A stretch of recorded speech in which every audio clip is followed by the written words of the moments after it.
Hello दोस्तों, स्वागत है आपका हमारे चैनल में।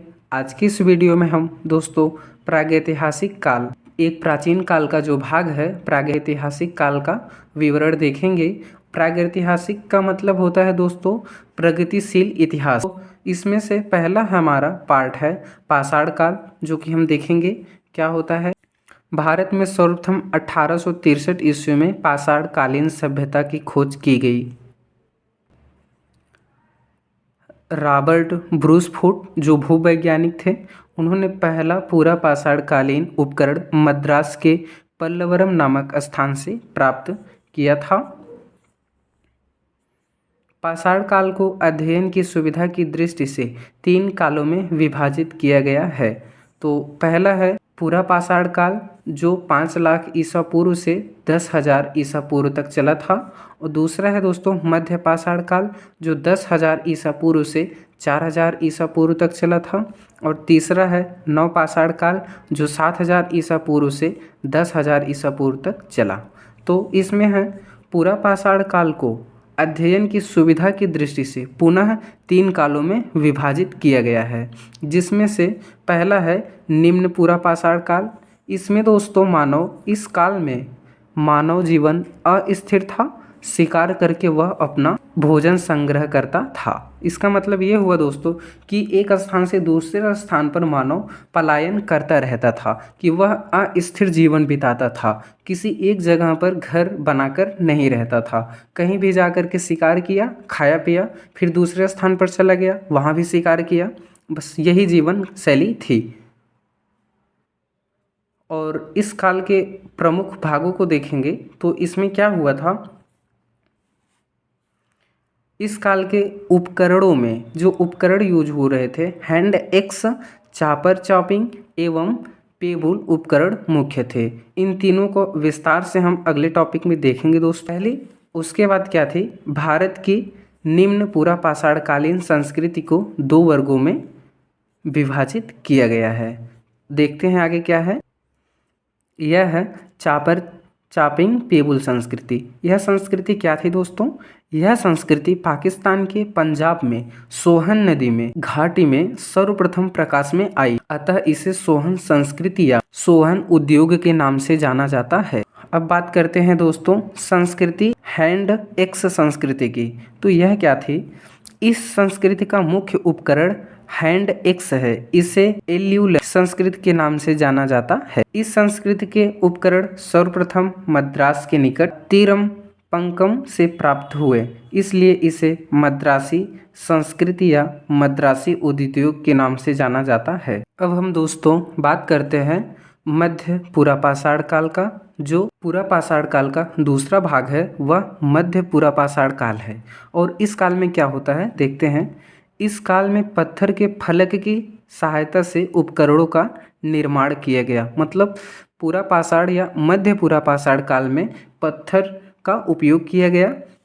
देखते हैं, अतः इस काल को फलक संस्कृति के नाम से जाना जाता है। इस काल में स्क्रेपर, खुरचनी, बेधक, बेधनिया इत्यादि उपकरण बनाए गए। गंगा घाटी, असम, सिक्किम एवं केरल को छोड़कर संपूर्ण भारत से इस संस्कृति के उपकरण प्राप्त हुए। अब हम दोस्तों बात करेंगे उच्च पूरा पाषाण काल की। तो इसमें क्या हुआ था दोस्तों देखते हैं। अब उच्च पूरा पाषाण काल का इस काल का मानव अब पशुपालन करना भी प्रारंभ कर दिया। मध्य प्रदेश में आदमगढ़ और राजस्थान में बागौर पशुपालन का प्राचीनतम साक्ष्य प्रस्तुत करते हैं, जिसका समय 5000 ईसा पूर्व था। अगला है मध्य पाषाणकालीन सबसे प्राचीन ज्ञात स्थल सराय नहर राय महदहा प्रतापगढ़ है। और इस समय पत्थर के उपकरणों का जो नोक बनाया गया वह इस युग का विशिष्ट उपकरण है, जिन्हें सूक्ष्म पाषाण उपकरण या माइक्रोलिथ कहा गया। इस काल के अन्य उपकरणों में ईकधार, फलक, बेधक, बेधनी, चाकू, तछड़ी एवं अर्धचंद्राकार प्रमुख हैं। तो इस काल में सर्वप्रथम मानव कंकाल प्राप्त होते हैं। अगला है हमारा दोस्तों नवपाषाण काल। देखते हैं दोस्तों नवपाषाण काल में क्या हुआ। तो नवपाषाण काल में या इसी काल में सर्वप्रथम होमोसेपियंस यानी मानव का उदय हुआ और इस काल के प्रमुख उपकरणों में तछनी, चाकू, स्क्रैपर, बेधक एवं बेधनियाँ हैं। तछनी इस काल का विशिष्ट उपकरण है। इलाहाबाद जिले में बेलन घाटी में स्थित लोहदा से हड्डी की नारी की मूर्ति मिली है। इसी काल का मानव पहली बार रहने के लिए गुफाओं का प्रयोग करना प्रारंभ किया था। ठीक। और भीमबेटका या मध्य प्रदेश की पहाड़ियों से इस काल की गुफाएं प्राप्त हुईं जिनका प्रयोग रहने के लिए किया जाता था। इसी काल का मानव सर्वप्रथम चित्रकारी करना प्रारंभ किया। भीमबेटका की गुफाओं से इस काल के बने चित्र प्राप्त होते हैं।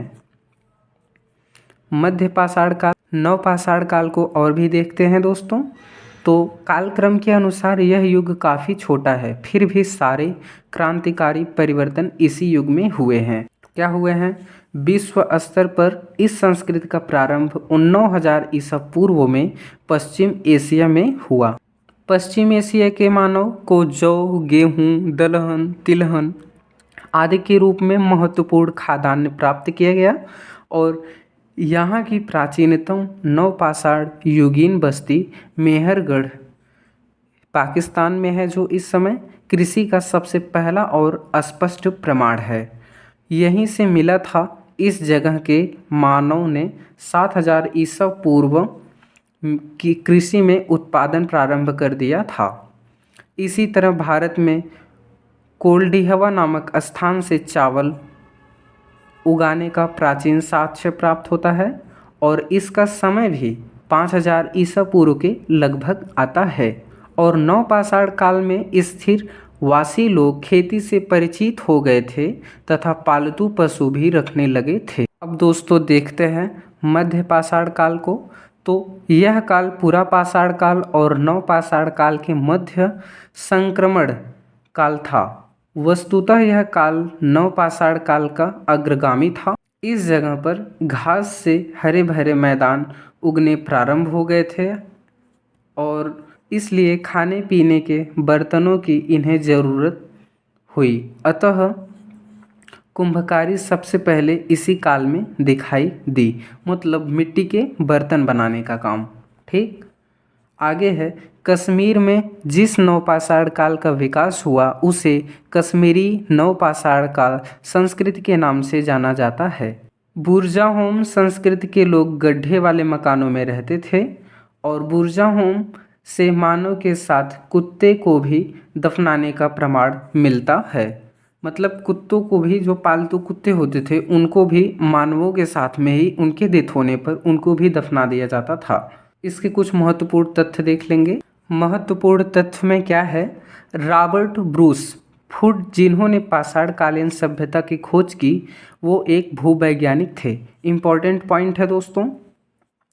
दूसरा है मध्य प्रदेश में नर्मदा घाटी में स्थित हथनौरा से मानव खोपड़ी का जीवाश्म प्राप्त हुआ है, जो भारत में सबसे प्राचीन। तीसरा पॉइंट है लोहदा से हड्डी की बनी नारी की मूर्ति प्राप्त हुई है, जो उच्च पुरापाषाण काल से संबंधित है। अगला है दोस्तों पशुपालन का प्राचीनतम प्रमाण आदमगढ़ एवं बागौर से प्राप्त होता है। और अगला पॉइंट है विश्व के प्राचीनतम मृदभांड बेलन घाटी में स्थित चोपानी मांडो से प्राप्त हुआ है। अगला टॉपिक था बुर्जाहोम संस्कृति के लोग जमीन के अंदर गड्ढे बनाकर निवास करते थे। यही से मानव के साथ कुत्ते को दफनाए जाने का प्रमाण मिलता है। अगला भाग है हमारा दोस्तों ताम्रपाषाण काल। तो जिस काल का मानव पत्थर के उपकरणों के साथ साथ तांबे के उपकरणों का प्रयोग करना प्रारंभ किया, उसी काल को हम ताम्रपाषाण काल कहते हैं। ताम्रपाषाण काल के प्रमुख तथ्यों को देखते हैं दोस्तों। तो उसमें सर्वाधिक पूर्ण सैंधव ताम्रपाषाणिक संस्कृतियां बलूचिस्तान से प्राप्त हुई हैं। दूसरा, पहाड़ का प्राचीन नाम ताम्रवती मिलता है। तीसरा, ताम्रपाषाण काल को कैल्कोलिथिक युग भी कहा जाता है। और चौथा है गौरी मृदभांड पात्र का नामकरण हस्तिनापुर से प्राप्त मृदभांडों के आधार पर किया गया है। और इधर कुछ और भी हैं जो इन टॉपिक्स को हम देखेंगे। क्या है दोस्तों? पूर्ण सैंधव ताम्र पाषाणिक संस्कृतियाँ, ये क्या है? तो पहला क्वेटा संस्कृति क्या थी? बलूचिस्तान में, और यह पांडु रंग के मृदभंडों का प्रयोग हुआ था इस काल में। ठीक। दूसरा था कुल्ली संस्कृति, यह बलूचिस्तान में, इसकी भी उत्पत्ति बलूचिस्तान में हुई, जो कि पांडु रंग के लेप पर काले रंग से चित्रण वाले थे मृदभांड थे। ठीक। और तीसरा है नाल आर्मी संस्कृति, जो कि यह भी बलूचिस्तान एवं सिंध में पाई गई। ठीक। और यह पांडु रंग के लेप पर बहुरंगी अलंकरण वाले मृदभांड हुआ करते थे। चौथा है झोभ संस्कृति, यह भी बलूचिस्तान में थी, और यह लाल रंग के लेप पर काले रंग से चित्रण वाले मृदभांड थे। पांचवा है कोटिदीजी संस्कृति, यह सिंध में पाई गई। लाल रंग के लेप पर दुधिया रंग की पट्टी, जिस पर बहुरंगी अलंकरण वाले मृदभांड हुआ करते थे। और छठवां है दोस्तों पूर्ण हड़प्पा संस्कृति, जो कि पंजाब में उत्पन्न हुई या इसकी उत्पत्ति हुई, और लाल या बैंगनी रंग के में लेप पर काले रंग की धारियाँ वाला मृदभांड हुआ। मिलते हैं दोस्तों अपने अगली वीडियो में।